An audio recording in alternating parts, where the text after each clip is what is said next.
Brian White decided not to go to Seattle, and as a result, here he is on Monday night, as should be the case, but wasn't going. Never mind. Hey, Brian, how you doing? Good. So yeah, I was supposed to go see the Slate truck today and do an event at Electric Era. Um, they've got their new AI agent that's actually really interesting and helpful and fun. And they have had, by the time this is out, public demos of it. But my wife broke a tooth and needs to get to a last minute dentist appointment. So unfortunately, no 6 hours on the road for me today. So you are back and you never left. That's right. All right. So Elon is back too. This is what I'm noticing. Actually, I thought of it early this morning. I had already had created the headline for our show today. Elon is back. Talked about it on my show this morning, and then Dylan Loomis said it too. So I don't know if he saw my early show this morning or whether he just, how you have these simultaneous, people get the same idea at the same time. What do you think? I think Elon is back. It's like everything is popping with all of his companies. Well, I think you're a great mind to think alike, because Dylan is a great mind. We know that. But Randy, I don't know. He relies too heavily on Grok. No, uh, he knows what needs to be done right now. And I see people say, well, we really need to focus on, and then they mention something so we need to focus on expanding the diner. What? No, no, we do not. Restaurants take incredible amounts of headspace and produce limited results. But if we focus on, I don't know, expanding the coverage map, that was a question I would have had for you had we not seen the expanded coverage map is because we are seeing all these LiDAR ground truthing vehicles out there equipped and doing, and you don't do that 8 months before you expand, because the ground truth might change.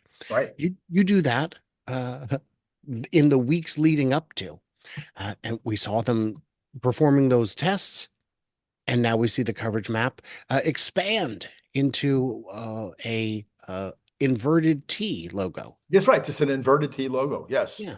Yeah. It looks like a Tesla logo. Yeah, upside down. I mean, not a perfect Tesla logo Right. because Right. the angles would be too sharp and Yeah. It's bulbous. extremely, it's really kind of hard to make out what it might Very hard. present. Yeah. Yeah, you would have to really squint, but and also flip yourself upside down, which some of us do. Yeah. So robotaxi is one area. We're seeing the expansion of the zone. We're seeing a lot of attention being given to robotaxi. And as you mentioned, some of those LiDAR, radar, whatever they're equipped vehicles are showing up not only north of the zone where they were, but some are showing up 20 minutes south of the zone. So that would suggest maybe we're going down into some of those burbs. And somebody said something about seeing, they show pictures of them in Paso Robles or something in California. So they've also been spotted in California, and we have seen that they've gotten their permit approval for Arizona, Yeah. or at least applied for it. I don't know if it's been Yeah. granted, but these are all the pieces you need to expand. Why? Well, why would they be doing it now, Randy? Why? That's my question for you. Why? Why would they be expanding robotaxi? No, why would they be taking the steps to expand it? Maybe because they're planning to do it. They're planning to expand it. That makes sense to me. It seems like they're the people who really don't want this to be real, don't want this to work, don't understand how things work.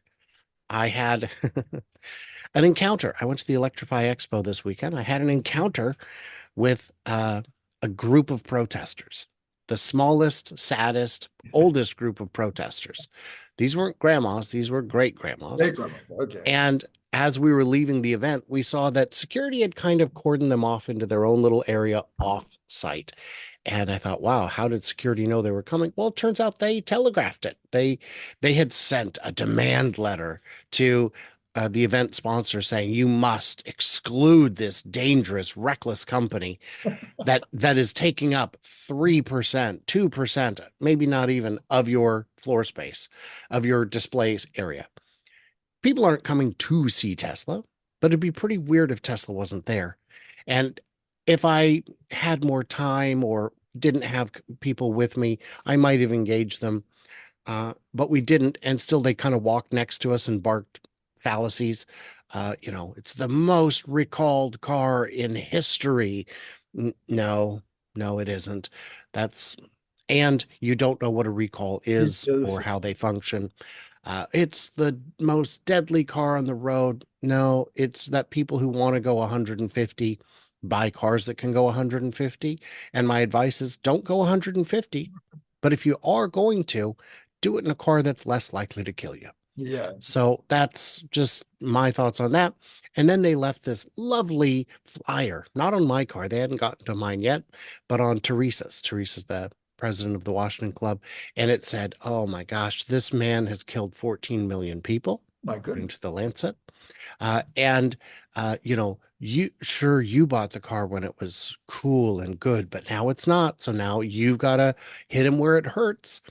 Guys, there is no hitting Elon where it hurts. He has too many places where his money is.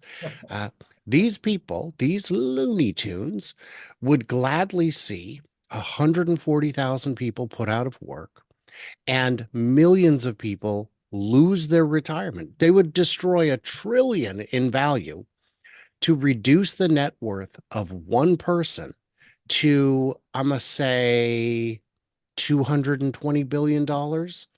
That's the maximum impact of what they're suggesting is to reduce his net worth to $250 billion. Because I don't know if you saw, but there is a new valuation on XAI. 200 billion. 200 billion, of which Elon owns, I think, 59%. Something in the 50s, yes. So it is over 100 billion he has in XAI, over 100 billion in Oh, SpaceX. And much more than. That's 400 billion now. And I think he's close to 50% on that one. he's Like at like we're 42 or 47, yeah. a huge amount. And if you magically erased those three companies, he still has other companies that make him a billionaire. So the ghoulish selfishness of this group, and I did see, oh, this sounds like, this big organization, or this, no, this sounds like a ragtag pack of dumbasses is what it sounds like. They are disorganized. Their talking points are all from different time periods, so Mm, they don't jive with each other. And it's like any negative headline that they could find, they just said, that's the truth, put it in. No context, no time awareness. It's and it's really sad. And because this group is headquartered out of Seattle, I was like, oh, they must have had no, they had about a dozen people, about a dozen, yeah. about a dozen of the oldest, most poorly informed, I'm sure well-meaning people I've ever seen. Yes, I was, around I was at UCLA, for instance, in 1970, 71, actually 68, 69, all that era during the Vietnam War protests.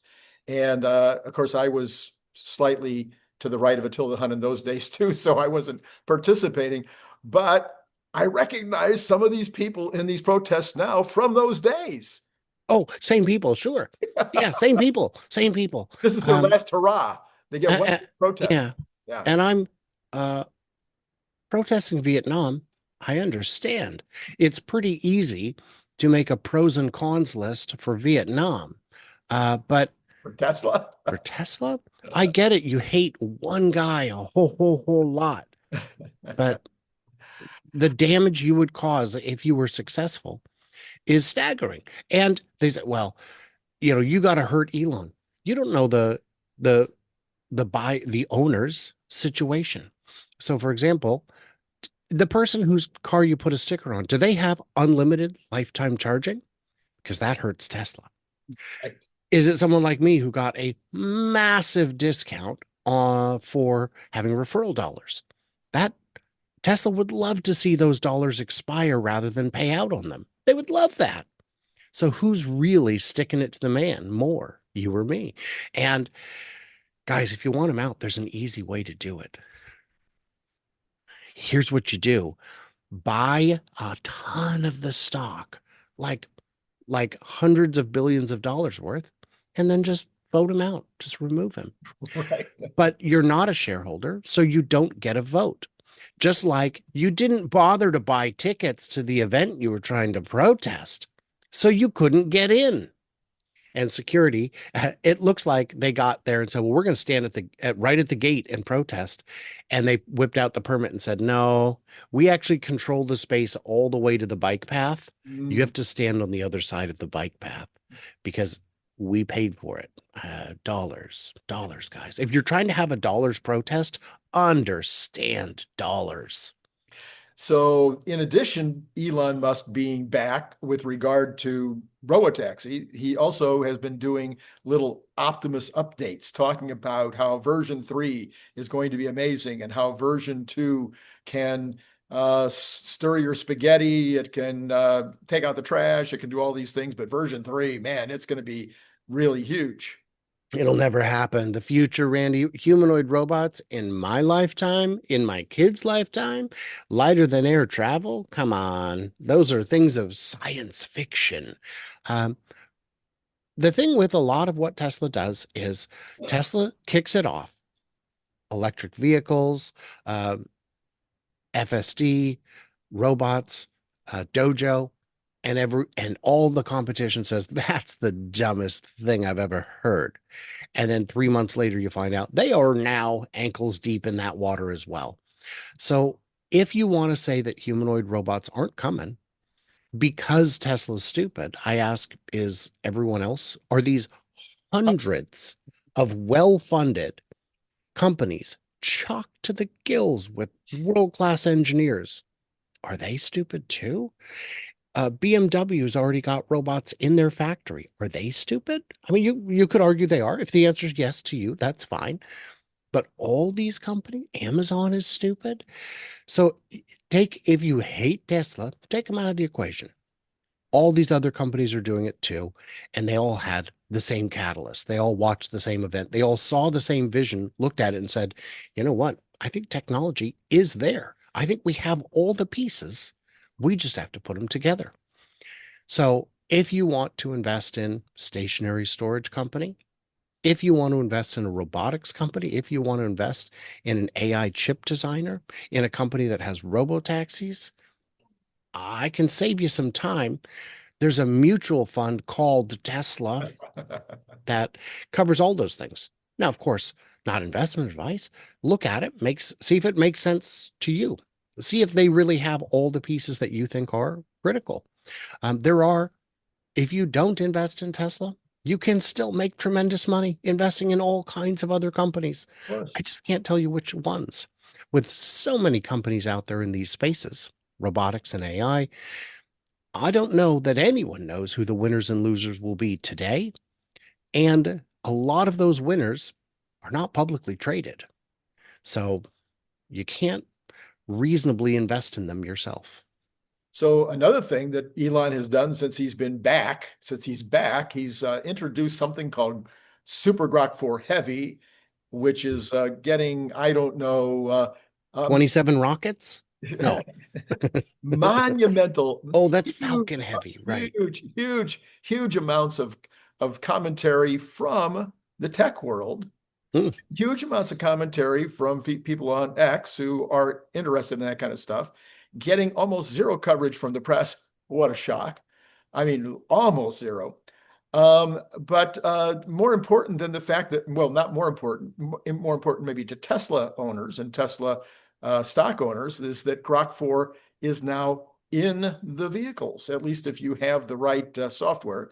I don't. So I'm just waiting to get mine. But if you have the right software, Grok 4 is now in your car. And so now you can talk to Grok.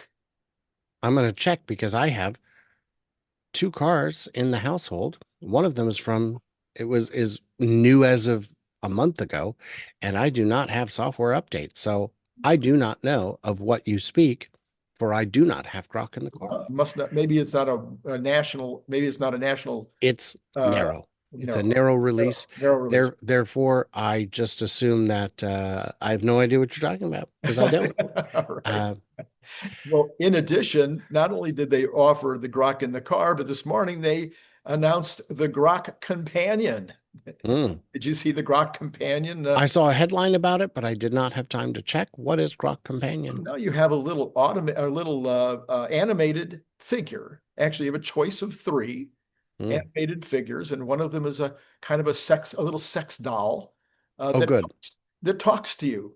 So instead of talking to the wall or talking to a blank space on your desktop or your laptop or your phone, you're talking to this little character, and the little character talks back in a very animated way. And of course you can pick the voice. I don't know if you can pick the wrong voice with that character, like a deep rotundo voice with the little sex kitten or not. But anyway, I think that makes it way more fun to have somebody to talk to instead of just nothing at all. Mm. Sounds fun. Yeah, I'm looking forward to running it through the paces when it comes out. The Boring Company, which had nothing. I mean, Las Vegas for 2 years or something. All we hear about is Las Vegas, Las Vegas, Las Vegas. But we've had announcements in the last, I think, 3 weeks of Dubai and Orlando. So we're finally seeing an expansion. Dubai has been in talks for a while. I thought it had already been announced, but it may be that it's a more final announcement. Dubai, geologically, is that the right word? Anyway, the ground is appropriate for Okay. the proof rock boring systems. There are places where tunnels are really hard to dig. Granite comes to mind. Not that you can't. Swamp. Swamps. Swamps. Basically, what you would do in those cases is what they did in Boston Harbor, where it's basically an elevated bridge underwater in the mud. So that works. I mean, you can always make it work, but we saw how much the big dig cost. All the money is how much it cost. And then they got partway done and got all the money again. It's great. Yep. We're able to collect it all twice. Dubai would make sense. Vegas, I'm waiting to see them go crazy. I'm waiting to see them put in 3, 4 machines so that they can, because you can put them all over town. And tunneling is one of those things where you don't have to start with one or even one at each end. You can put them throughout. When they dug the tunnel beneath the Swiss Alps, I think they sunk 1 or 2 additional shafts to send additional boring machines out from there, because the tunnel's something like 20 miles long. And that makes for, well, it would have taken 3 times longer. Right. And it already took decades. Yeah, and Orlando, they would be an obvious one since they would look at Vegas and go, "Oh, we kind of have the same problem." And apparently those talks are quite far along with a couple of the different. I think Universal might be one who's talking about it, but maybe eventually they'll have a deal like they have in Vegas with multiple of these locations all snapped together. Yes, and the beauty in Orlando is large stretches of it could be above ground. Yeah. Which for those just tuning in, you can pave a road a lot faster than even the fastest boring tunnel because it's on the surface. And it mitigates a lot of things in terms of safety. The only thing it doesn't do is keep you out of the weather, but hopefully that's not too consequential of an issue if you don't have stops, and if you do, cover them. But put tunnels where it makes sense, put them above ground where it makes sense, and there you go. And Elon has brought up again the idea of going from the east coast of the United States to Europe with a under the ocean tunnel. Will never happen. Go ahead. Never happened. Never. He's actually given him a quote. Yeah, but it'll never happen. I'll give you a quote on anything. What would you like done? I'll quote you right now. But it's the wrong application. It's the wrong tool for the job. Is it okay? Because he's talking about be an hour drive. Okay. I mean, okay, it'll never happen. Okay, but anyway, he's talking about it again. I'm kind of talking about the subject here is Elon is back. Lots of things are happening like almost every day. Elon is announcing something. One thing that we're going to talk about on your show is the fact that he gave this kind of a teaser. I don't know whether that'll be Tuesday or Thursday or which night that'll be or day, but he says the best demo ever is coming before the end of the year, but he absolutely gave no hint as to what that might be a demo of. Hmm. And you and I are, I guess, going to talk about some of those possibilities on Hmm. your show. So, yeah. Very exciting. And Elon doesn't get excited easily. He Yeah. has already seen the future. He knows what's in the pipeline. And yeah, I've worked at places where we were working on something and we were just so giddy that we couldn't share it, that we couldn't talk about it. I sold broadcast electronics right out of college, and we had the latest, greatest display equipment. And sometimes products would come in, and we weren't even allowed to talk about what the price was. Beautiful projectors that would fill a whole wall with light for, 9 grand at a time when 9 grand was a lot of money. So it was, and actually we did have ones that were 90 grand as well. Those didn't sell quite as well. You Well, needed a very special customer for those. Yeah. And of course, you sacrificed reliability. So we had one product that had a warranty of, I'm going to say 500 hours, because it that's all the longer we can really guarantee Oh, this there we thing. go. Okay. Well, Brian, I not only want to tease your show, which Hmm. is, of course, Future Aza, that's Hmm. AZA. Not only want to tease that, I do want to also tease people to go back and look at, because we're talking about what Elon has done just in the last few weeks since he's been back from DC. And what the most important thing he did, of course, was Grok 4 Heavy, which was what I spent my time talking about on Sunday morning. And it got seen by 3 or 4 thousand, but it should have been seen by about 12,000. So I'm Mm. going to put a card up here for that one because Grok 4 Heavy, in my opinion, Brian, I don't know how you feel about it. Grok 4 Heavy that was this was the day. This was the crossing of the road. This was the what do they call it? The crossing of the Rubicon. This was everything before that is one thing, and everything after that is something else. I Because did see a poll that you did asking, will this day be remembered in history? And I just clicked no. Because even if it's that important, I mean, do we know the date of when Francis Crick and Watson understood the double helix of the DNA? No. no, yeah. So maybe not, maybe so. I don't know, but I just think it will be kind of what do you call it? Reminiscent of the first day that they started running the Hindenburg. I mean, not the Hindenburg. Oh, I'm sorry, the press. Printing press. The beginning of the printing press. That was a different Berg. I said, wow. I love it. you love it. Okay. So, That's hilarious. But you know what? That is a day that will live in infamy. yes, okay. And we don't celebrate that day either, No. which to your point. All right. Well, I think that's all I so we agree that Elon's beat. So to summarize, I was saying while Elon was in DC that while it was undoubtedly a distraction, that he could still really accomplish his companies could probably accomplish everything pretty much the same as if he was there. I changed my mind. I would So agree much. with your changed mind on that. Yeah. Things definitely move differently when he's around. And we did see when he had taken a prolonged absence, he came back and basically said, "This house is a mess. What have you kids been doing while I was gone?"